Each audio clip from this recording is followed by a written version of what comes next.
Everybody has a voice and everybody has something important to say.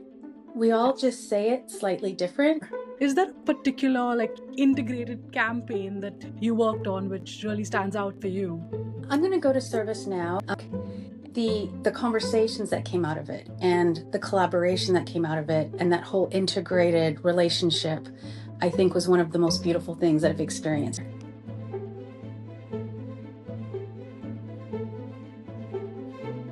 Welcome to Marketing Over Chai. Today we're talking to Sandra Acham, an integrated marketing communications expert with over 20 years of experience. She has worked with large companies like Cisco and ServiceNow. Today she's an entrepreneur helping businesses with their strategic communications. Welcome, Sandra. I'm happy to have you here on Marketing Over Chai. Thank you, Kate. It's a pleasure to be here. So, Sandra, first things first, my go-to drink is a cup of tea. What's yours? What fuels you? I challenge you there. Same thing. Chai. It's lovely. Wow, I love that. So let's begin, Sandra. Can you talk us through your career journey and share what led you to become an entrepreneur? Sure, happy to. So my career really kicked off in Vancouver many years ago. I was brought into this subdivision digital tech firm for a bigger global enterprise as a marketing coordinator. And I will never, ever look back at any other career that could have been a better foundation for me. If anybody has ever done trade shows or events, you know what it takes to run something from front to end. We're talking budget, managing vendors, dealing with people and leaders and all the logistics in between. And I really felt that gave me a strong foundation into my marketing career. I was in that career for quite some time, and then it led to just so many other opportunities. I've been in technology for most of my entire career, but all of the companies I've led to have been like software as a service company or startup companies or mid-sized companies. So leaving Vancouver, I had went on to work for other companies, and the trade show events sort of part of me had really flourished into something more, where I was really finding that integrating teams and weaving everything together as like one unified standpoint was where I really shined and where I really liked it. And it felt like there was so much opportunity to do more than just events. I could take all those things that I had done and really kind of decide what path I really wanted to take. So fast forward a few years, I ended up taking a break and going back and studying a completely different degree. So I did a degree in environmental studies. And when you think about environmental studies being so different than corporate communications and marketing, it really gave me focus and clarity on what I really wanted to do. So I ended up making, take what I learned in my studies and the past I had at doing trade show events and really kind of merge communications with the marketing to bring in that sort of integrated marketing communications lens to every job that I had. So I worked at Cisco, as you mentioned, and for all my fellow Cisco peeps out there, it's a great sort of university for careers just because you deal with global teams. You're dealing with an innovative company who's changing things all the time. You have the chance to redefine yourself, set a standard, build your brand. And it really led me to other roles at ServiceNow, and I did some consulting as well. And so at the end of the day, all that has really kind of formulated into me wanting to be an entrepreneur myself, taking the learnings I had from a lot of people that helped and guided me along the way. And I'm using that now to help and guide other people along the way, which is something I just love doing. You mentioned you worked with a lot of global teams. I'm guessing a lot of different cultures, and that's bringing diversity together and really harnessing that power. So, coming from a multicultural background, how has this influenced your approach to communications and marketing? It's really impacted me a lot. What I've learned is, so I grew up, my parents are from Trinidad in the Caribbean, and I grew up in Canada, but most of my career has been in the United States. And one of the things that I learned that's been really important and thriving in my career has been everybody has a voice and everybody has something important to say. We all just say it slightly different and we all communicate it in slightly different ways. And so I think that foundation that I had has really helped me build a lot of relationships in all the different companies that I worked at. I'm one of those people who I can get along with just about everyone, the most difficult people and the nicest ones as well. From a global perspective, different regions have different ways of doing business. And so that upbringing I felt just kind of helped me really nurture those types of relationships. And it's something I'm very grateful for. Yeah, that is beautiful, and that is really powerful. Bringing people together is a challenge in itself, especially when everyone's working with conflicting ideas. Mhm. Uh, and then just integrating and being like this champion for a certain, whether it's an event or a cause. It's like it takes a lot of effort, energy, and balancing multiple things. When you look at it from a communications perspective, is there a particular like integrated campaign that you worked on which really stands out to you? Yeah, that's a good question. I'm going to go to service now. In this example, you might wonder why I'm talking about this one because it actually didn't end up like into fruition, a big thing, but the process was what was very important. I had partnered with some colleagues and some leaders to bring a new concept to the front, which was to have a content council.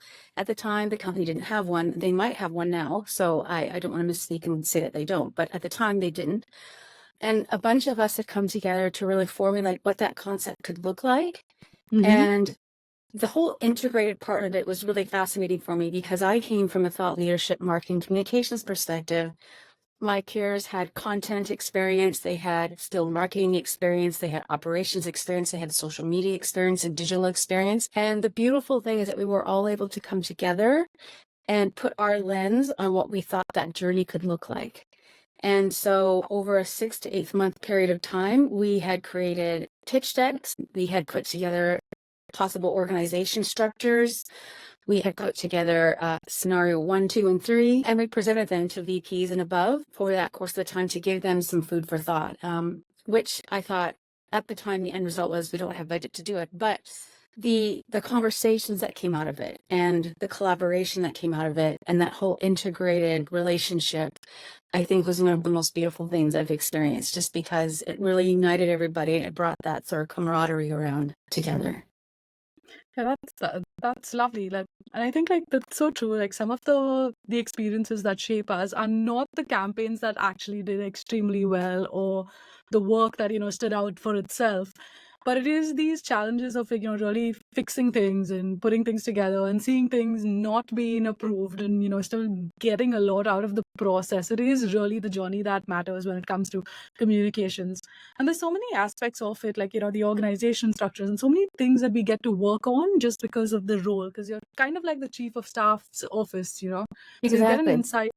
you get an insight to everything in the organization, and that is a beautiful learning, and that is a beautiful thing that I'm always learning something new. uh, so how do you approach building a cohesive integrated strategy that ensures consistency across communication challenges? Sorry, Yeah, I'm I going to mean, say, how do you approach building a cohesive, integrated strategy that ensured consistency across communication channels? That has a lot of cha in it. I like it. So you've got some really good questions here. I feel like some of it's intuition, right? It's the way that you approach relationships and the way that you think about other people. And it's also having the knowledge and taking the time to learn. So you need to be knowledgeable about the campaigns that you want to do. You need to be knowledgeable about the cultures and people that you're going to interact with and influence at the end of the day. And I think one of the biggest things is you need to have a standard of professionalism that people will learn to respect so that when you ask them for something and you want to collaborate with them on something, they're wanting to do it, right? And that can't really be faked. So you really shouldn't be in this type of role if you don't have that kind of personality because it really does, it's about give and take. It's about listening and learning.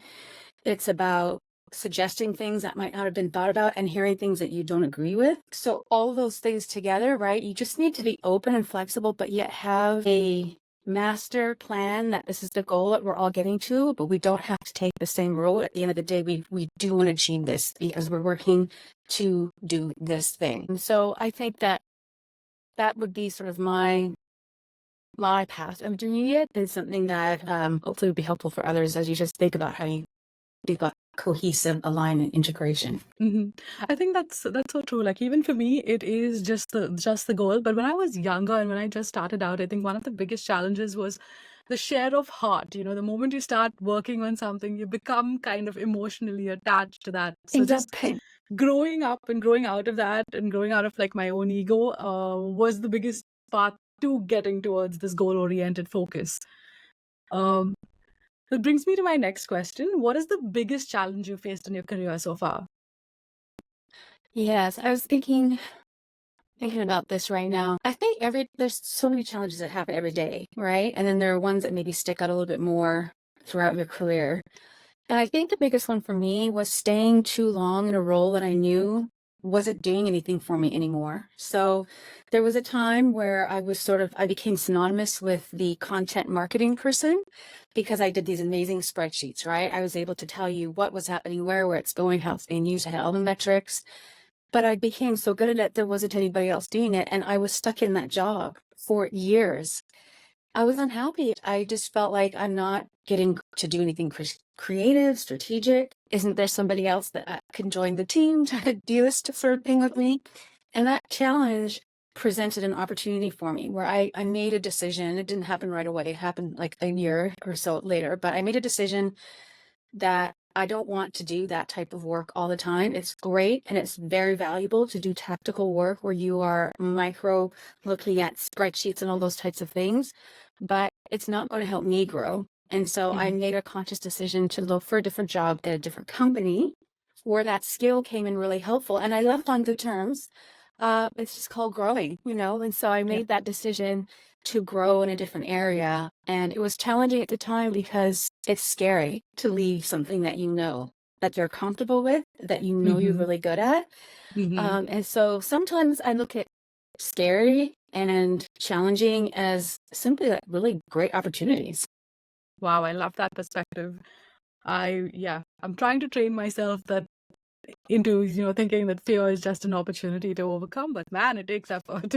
It does. It's not easy. It isn't. So there are many corporate professionals who have, at one time or another, considered consulting versus being a full-time employee. Can you share what prompted your decision and any advice you would share with someone who is in that space trying to think about exactly that choice? Yeah, sure. It's preference. It's personal preference, really. So, I mean, being a full-time employee at a company versus being a consultant are two different things. I mean, your skills remain the same, but how you approach and your expectations about the outcomes are completely different, right? So, for example, when you're a full-time employee, you're a part of a big community, you're part of the Hmm. mission of the company, you have peers and teams that are all rowing in the same direction. Hmm. When you're a consultant, you're coming in as an expert to give advice and to help get stuff done, but you are not part of that culture, like you are not part of that company, so you need to respect that sort of what's happening there happens there and be okay with walking away when your job is finished. And so it really is personal preference. I was curious about it many years ago and I have been with two consultancies. So the first one I was just really super curious what it would be like. And I liked it. I liked coming in as an expert and be able to say, I can help you with the marketing, I can help you with comms, and then I'm out, right? But at the end of the day, I think it really just comes down to like what you want to do. Like Hmm. both options are always available. I highly suggest people just try them so you kind of get a feel for what works for you and then take it Hmm. from there. That's beautiful. Like, so I'm just starting out on my own, like right now, and for me, I feel the greatest challenge is just organizing my time. Hmm. I think I've been working twice as hard as I did when I had a job. But it's definitely twice the times fulfilling. I'm happy. I like even if I have to put in that extra effort, it is so empowering. It's so fruitful. Like so, it's a very exciting time for Yeah, me at and least. congratulations with that as well, Kate, because it takes a lot of guts and you need to be really brave to go out on your own. So I really admire that. Congratulations on taking that step. Thank you. And for me, it's like inspiration from people like you who've done it, and that's why I know it's possible, right? Mhm. There's so much strength to draw. Um, so moving on to Yes. like what trends are you seeing in marketing and communications, and how do you see them shaping the future of the industry? Hmm.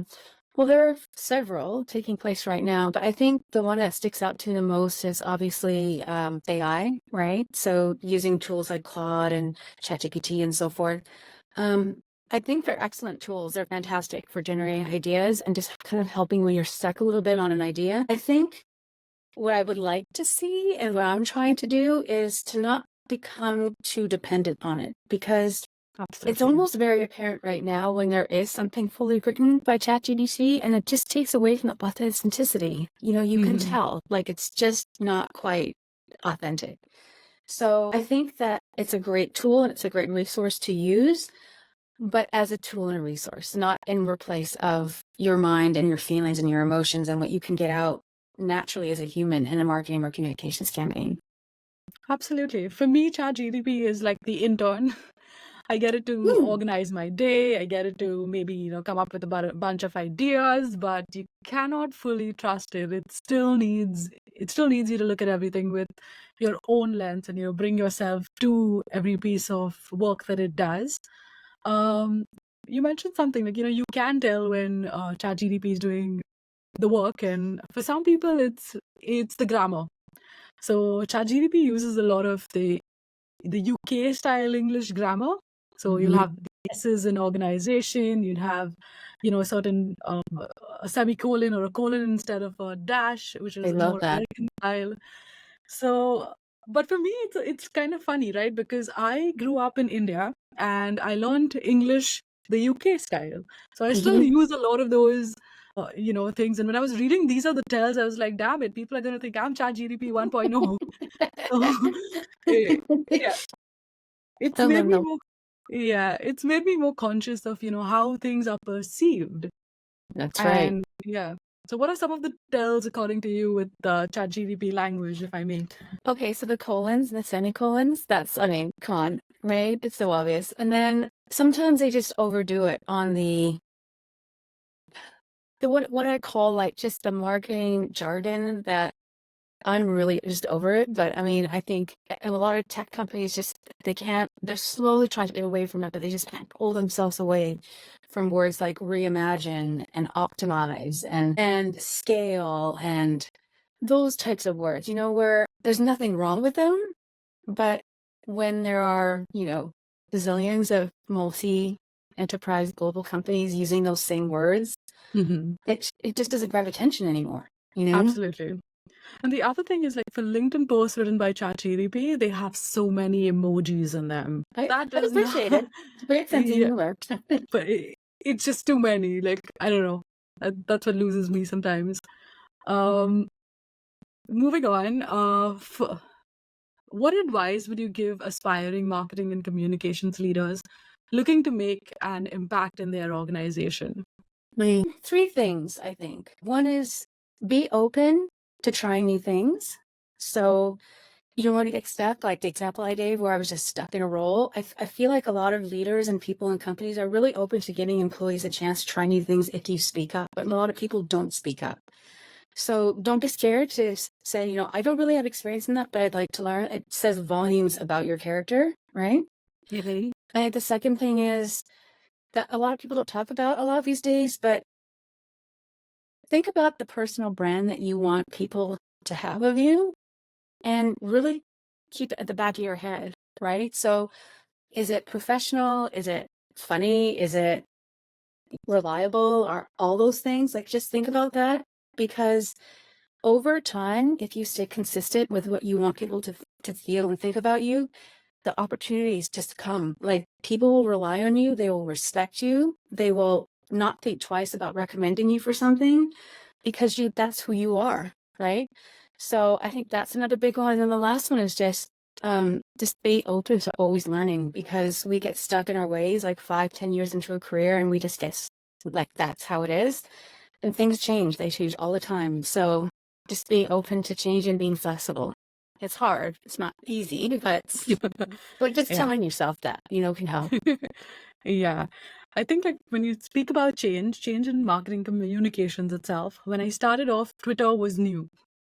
Today, Twitter Mm. is like one of the oldest ones that there is out there. There's been so many channels that everyone's on. There's so many different types and forms. At that time, you could just be a social media generalist and, it was fine. Today, you can't. You need a TikTok expert and a LinkedIn expert and a Facebook expert. Not really needed, but if that's your audience, uh, Yeah. everything has changed. There's so much more depth into everything. It's really hard. So you're constantly learning in this particular space. The other thing is you have a lot of sensitive information and a lot of timely information and deadlines to work with. And it is a very challenging role because you're not just learning, you're also putting out, high quality strategies and content and lots of other things. So, how do you manage work life balance while handling these dynamic roles and multiple responsibilities? Is that something that still exists, or, how do you manage it if it does? Yeah, no, that's a really good one. I think for everybody, I struggled with work-life balance for a really long time. I took work as the gospel of my life. Like I would live or die, can never miss a deadline, not going to let anybody down, to the detriment of not having enough time for myself or the people around me. So one of the things I really try to focus on is prioritization. Mm-hmm. There are always going to be a million things you have to get done, but there are always going to be a few top ones that are critical to moving ahead. If you try to juggle everything at the same time, you're just never going to get any one of those things done. So making a priority list and sticking to it and learning to say or later or those types of things so that you can keep moving. Because at the end of the day, most companies, managers, and leaders will depend on you to get something done, and they're depending on you to be able to prioritize. So I think that's helped me have work-life balance. I make time to take my dog for a walk because it's not only good for her, but it's good for me, right? I make time to cook during the week because it's relaxing to me. Mm-hmm. And I make time to take vacation because I had a lot of peers who would go years without vacation, or maybe just take a quarter of what's allotted to them. But at the end of the day, it's just not good for you. So it takes practice, but I think try to stick to some of those things can help you have some balance in your life. That's beautiful. Outside of work, what are your hobbies or interests? You shared some of them, but tell us a little more. Yeah, And what do you pursue to help you unwind? I love being outside. Going on hikes is like my number one go-to. If it's a hike with the water close to it, Mm-hmm. that's even better. Um, Now that COVID's been over for a few years and everything, I'm back to traveling. I love traveling. I love being in different cultures, different people. And I love being around my family and friends. So like they're my stones. I have really good family and I have some solid girlfriends and guy friends and they keep me grounded. And I think just always keeping in touch with your friends, like for me, that's what just keeps me completely grounded. So making time to spend time with family, friends and get away. That's beautiful. But you did Thank mention you. hiking, and I love that too. So any recommendations of trails to Ooh. take? Well, I'm in California, Uh-huh. so I love heading up to Marin because you can walk all along the Pacific Ocean. It's gorgeous. You Wow. can hear like the lighthouse. The smells of the trees and the shrubs are like crazy, like eucalyptus and all these beautiful smells. So if you're ever in California, I'd go to Marin. If you're in Vancouver, there's great trails there as well as Seattle. Mm-hmm. Um, Basically anywhere that people have said that they've gone to. I've had great recommendations, but anywhere that people have said that they've gone to, ask them like, why do you like it? And Mm-hmm. then that'll tell you if it's something that you think you might enjoy. That's a good tip. I should do that. Yep. Mhm. So here in Toronto, we don't have too many, like it's mostly flat, so we don't have too many Um, climbs, but we do have some, nice trails by the river and by the Humber River and stuff. It's pretty nice. So if you're ever mhm. here in Toronto, you should go check them out. Okay, good. Yeah.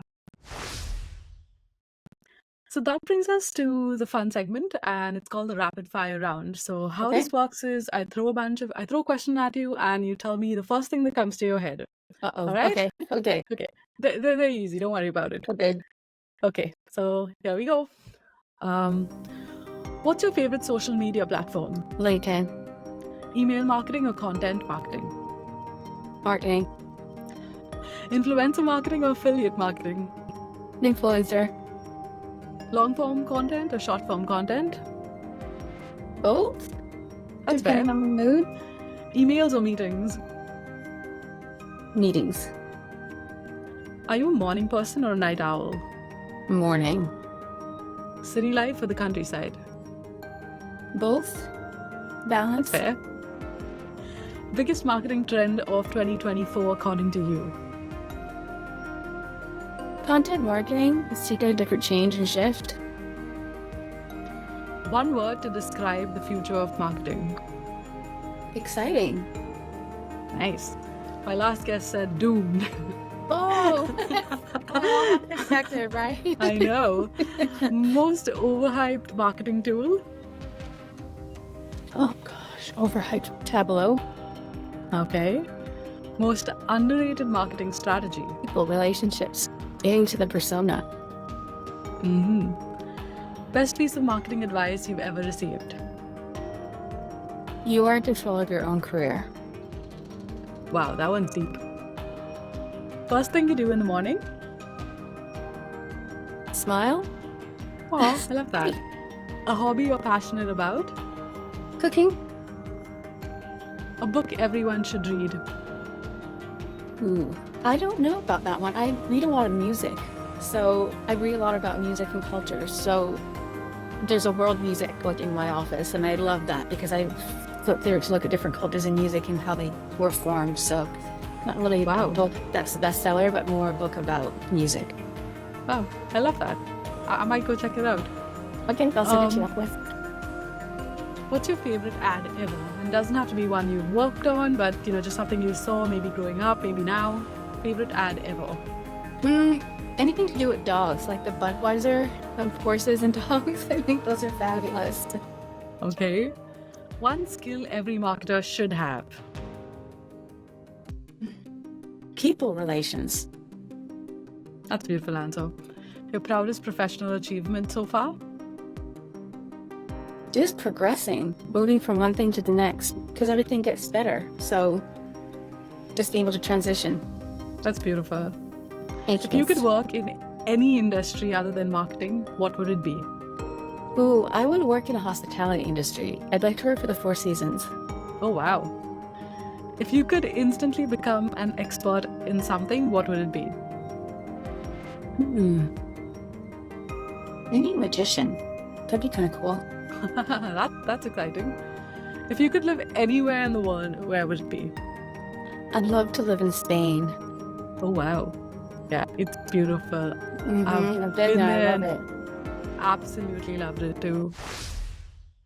That brings us to the end of this interview. Thank you so much for joining us today. Thank you, Kate. But before we go, Sandra, I'd like to give a minute so that you can talk about, what you do, what's the project you're working on, and, highlight anything that you would like to. And just tell us about yourself and how we can get in touch with you. Okay, great. Sure. Well, right now I'm working with some executives and entrepreneurs to help them really, I'm being a thought partner with them to think about how they want to branch out their business.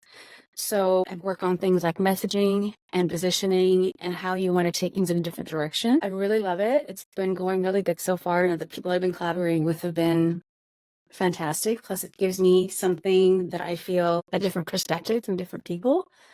So if you're ever looking for somebody to help you with marketing and comms specifically from an entrepreneur business perspective, I'm here for you. Perfect. And is there a website, or can I just ask them to reach out to you on LinkedIn? Right. I'll put a link in the description. Yeah, I'm in the process of building up my website right now. It should be launched in about 2 months. But right now you can just check me out on LinkedIn and I'll have all the updates there as soon as my website's live. Great, sounds perfect. So I'll leave a link to Sandra's LinkedIn profile in the description. And if you're listening on Spotify, you can check it out from either my website, marketingoverchai.com, or from my YouTube channel. And be sure to get in touch with her and say hello. Thank you, Kate. This was lots of fun. Great questions. And I'm wishing you all the best. Thank you so much. And I really appreciate that you had the faith to, come on to my show even before I launched.